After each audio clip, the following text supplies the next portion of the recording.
Adam, you're quite prophetic yesterday when you told us to prepare for a scrap. Yep. So we was told you it was even coming. more so than what you thought, perhaps?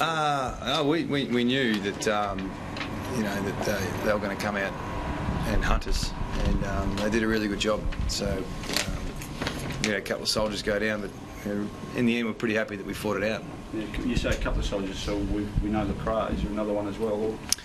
Oh, yeah, there's a few. I mean, Masto wasn't quite right. We had to put him deep forward, and Selwood was a bit sore as well. So there was a bit going on, but all credit to St Kilda. They had come out and had a crack. What's the prognosis with LeCras? Not quite sure. It could be the same issue he had in the past with his arm. So we don't know yet, but it doesn't look great. Did he just fall on that? Or? I don't know. I didn't see it. I'm sorry. From a news viewpoint, I mean, is it scans tomorrow? Those sorts of things? Oh yeah, definitely. Yep. Yeah, he'll miss weeks. Oh, okay. Yep. How much did that upset the structure when Luke went on that early? A little bit, and probably tells you a bit about playing so tall sometimes as well. That if you lose someone like LeCras, the balance goes out of whack a little bit. So Scully came on and did a serviceable job, but he's not forward, so we had to adapt to the game. And you mentioned Marston before. Was that by? Just a cork, yeah, really bad cork. He couldn't run, so and that's his one wood, that's his strength. So, but he gutsed it out. And Selwood rolled neck. Yeah, he couldn't feel his right foot after half time, so you probably noticed him kick one out in the full and pull a few kicks on his left as well. So we thought it was a really brave effort from Scooter. A week or so ago, you mentioned about playing all the talls and that it was something you had to monitor. And what's your assessment after tonight? Does it leave you a bit exposed if you lose runners? Yeah, maybe. Yeah, I haven't had a deep think about it, but I've always said as long as they can put pressure on and comply to what we're trying to do forward of the ball, and we know what they can do in the ruck and around the grounds, but it just makes it difficult when there's someone like LeCras out of the side. So we'll address that during the week, but yeah, we'll see how we go with that one. Hang on. You mentioned before that contested footy is a key indicator for you. You were frustrated last week. They beat you early. What did you say to them at half time? Oh, look, all credit to St Kilda. They did come over with a hunt mentality, and I think we lost a lot of the inside ball, contested ball, first possession, clearances, all the things that you base your game around. So to adjust to that, we've got to get that right first before anything else. So I thought we broke even in the second half, but in particular second quarter we lost our way a little bit. So yeah, they're going to trouble some teams. They have a crack.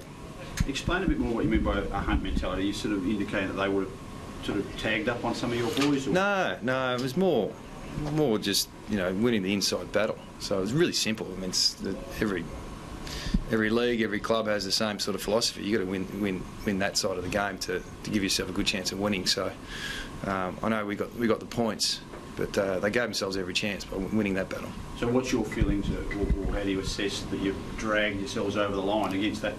Yeah, well, I'm quite proud of the boys to guts it out.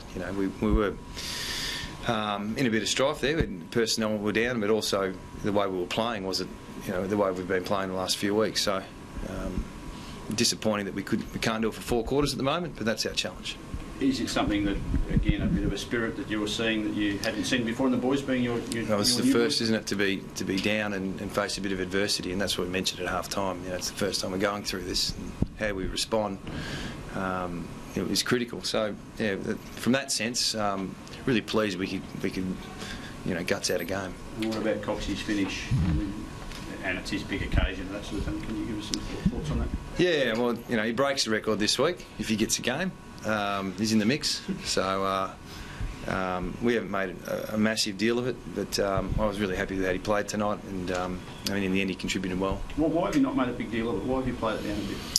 Oh, I can't say that's Coxie's nature, but I suppose next week's the week that he breaks the record, so can't double it up 2 weeks in a row, can we? Well, he breaks it the week after again too, so... yeah.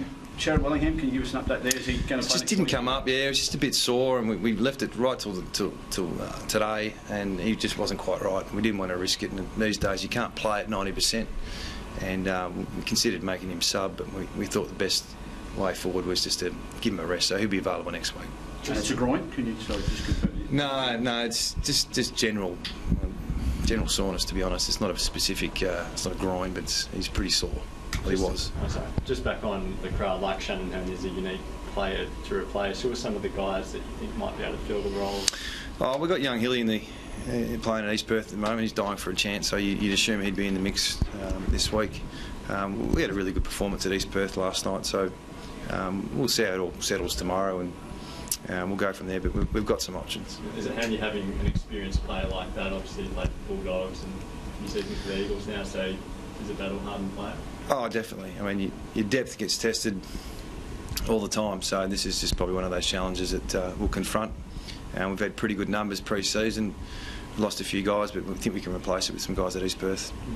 And Brad Shepherd seemed to take a bit of a step up tonight. He played with a bit of dash and was pretty steady back there. And the other one, Matt Rose, has got a hell of a lot of ball for you in the first couple of weeks, but you sent him to Montagna at half-time.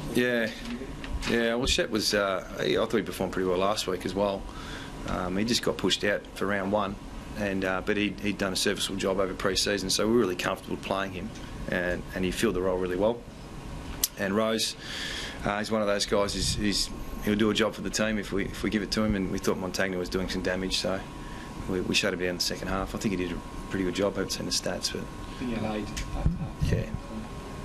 What's the schedule with Beau Waters now? When's he locked in for surgery, and how long is he? Oh yeah, Beau. I think he's got to assess when the time's right.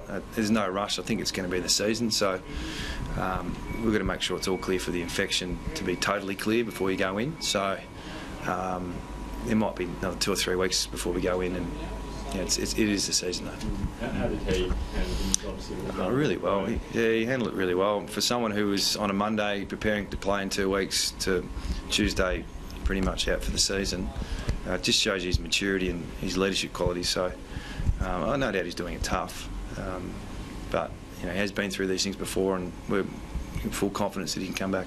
So he's keen to fight on for next year and try to get back. Yep. Adams, Will Schofield came in for his first game tonight. He's been a regular in past seasons. How did you see him fitting into the side? Yeah, it's always tough coming in as a sub and to come in early and to come in this morning as well. So he's gone from being a carryover player to playing almost a full game. So we understand the difficulties of the preparation, and he played a little bit out of position as well. We thought he was serviceable. Yeah, he was part of the team and did his job. It just goes to show how important the sub is, because you lose a player early, you've got to have pretty good flexibility. Thank you. Thanks, guys. Thanks, Roxy.